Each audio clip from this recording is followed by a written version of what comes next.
大马老师，你看我买了你给我推荐的索尼 A73。不错不错。哎，你又买了一个新相机啊？这个富士的 X-H1是增强视频功能的顶级微单，新买的。富士的胶片颜色一直是我的最爱啊！你怎么上一次没告诉我呢？感觉相机又白买了。别着急啊，我今天给你做一个评测，咱们对比一下。又做测评？好吧，给你一个解释的机会。行，那咱们评测走起，上车喽！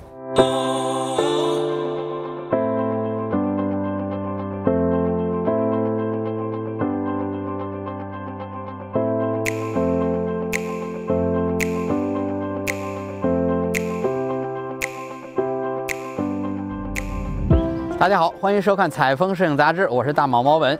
底大一击压死人，咱们今天聊聊富士 X-H1 这台号称与全画幅无反平起平坐的 APS-C 尺寸的无反。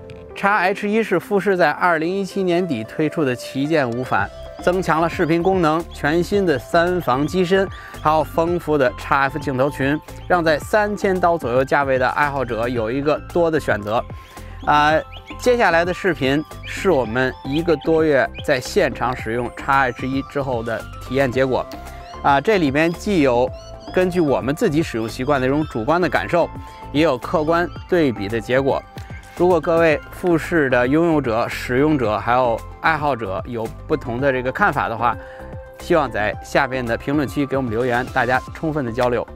对于我们旅行视频制作者来说，判断一个机器好不好用，主要看画质、功能还有操控这方面。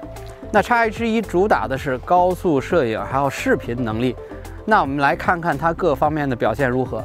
富士相机照片的画质，尤其是色彩，一直被人津津乐道。一方面是得益于XF 镜头优秀的画质，大家知道富士龙镜头在广播电视领域也是有一席之地的。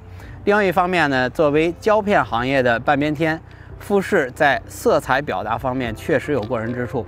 在光线理想的情况下，你拍摄 JPEG 文件，颜色饱和、锐利、自然，非常的漂亮。如果你选择富士相机的胶片风格，那更能表达出这个富士相机的特点。你可以选择像维尔维亚这种高饱和度的强烈色彩，也可以选择像 Pro Negative 这种低饱和度温和一点的色彩，非常适合于这种不想做后期照片拍摄出来直接传到手机上的用户。如果你是视频的爱好者和用户的话，你可以选择 Intena 胶片风格，配合 DR400的log， 可以达到12档的宽容度。作为一台旗舰的无反，什么最重要？对焦啊！焦距对不上，什么都白说。你看看世界杯，专业摄影师花那么多钱买好相机，买的是什么？对焦啊！你看那些拍鸟的老大爷，花那么多买相机、买镜头，买的是什么？对焦啊！所以对焦作为一台旗舰的无反，是它最重要的一个指标。那我们来看看这台 X-H1 在拍照片和视频方面对焦的表现。在拍摄单张照片的时候， X-H1 表现出一个旗舰无反该有的水平。对焦果断、坚决、准确无误，在按下快门的时候可以迅速捕捉到要拍摄的画面。有一点特别要说明的是，对于 X-T2 的用户， X-H1 提升的是工作范围，而不是对焦工作的能力。在暗光线， X-H1 比 X-T2 低了 1.5个EV 值，而且 X-H1 可以在光圈11的时候依然进行自动对焦。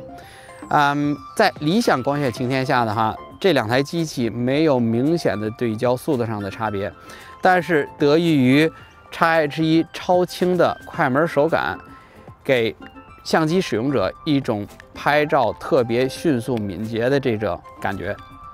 我们发现，在用 X-H1 高速连拍同一物体时候，会出现焦点偏移的情况。反复测试后发现呢，这是一个普遍现象。我们使用的镜头是50、140、2.8镜头，使用的是高速连拍、高速追踪，并且把对焦模式设定为忽略干扰模式。这种情况呢，并不是偶然。我希望富士在未来的固件升级的时候，能够把这个情况改进。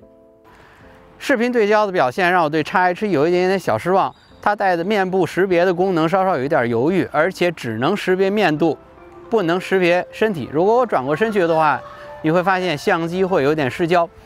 这跟其他的同类的视频的旗舰机型，比如像 A7R3、GH5这种同级别的机器比起来是有点的差距。总而言之，还是处理器制成的问题。操控方面，XH1三防机身，很舒适的手柄，这都是加分项。而且曾经说过不需要加的机内防抖，如今也加上了。我们测试发现，比 Alpha 7防抖的级别大概要好1级的快门速度。触摸屏带翻转，可以侧翻，这样你在低角度拍摄时候非常的方便。电子取景器虽然比 XT2 小了5%，但是更精细、更明亮。对比其他同时代的无反，XH1的画质缺点也非常的明显。它的高感表现实在无法恭维，大家都知道富士高感虚标1级的原因和结果，我们并不是太清楚。但是呢，这台机器作为价格完全可以买一台全画幅无反不找钱的相机，它的高感表现实在是让我们失望，高感噪点爆炸，让我怀疑它能不能应付新闻、体育甚至纪实摄影这种题材的拍摄。我们在拍摄视频的时候发现一个严重的问题。摩尔纹，我在刚刚拍摄的时候以为是取景器产生的摩尔纹，并没有太在意。当我把素材拿回在电脑上一看，嚯，那挥之不去的摩尔纹让我深深的怀疑这台机器。所以拍视频的朋友注意了，千万别拍穿毛衣的人。但是必须说说这台相机设计上的缺点。虽然网络上有很多的评测对于富士的 XH1视频拍摄的效果称赞有加，但是我觉得大家都在避重就轻地回避一个重要的问题，就是它的操控的设计。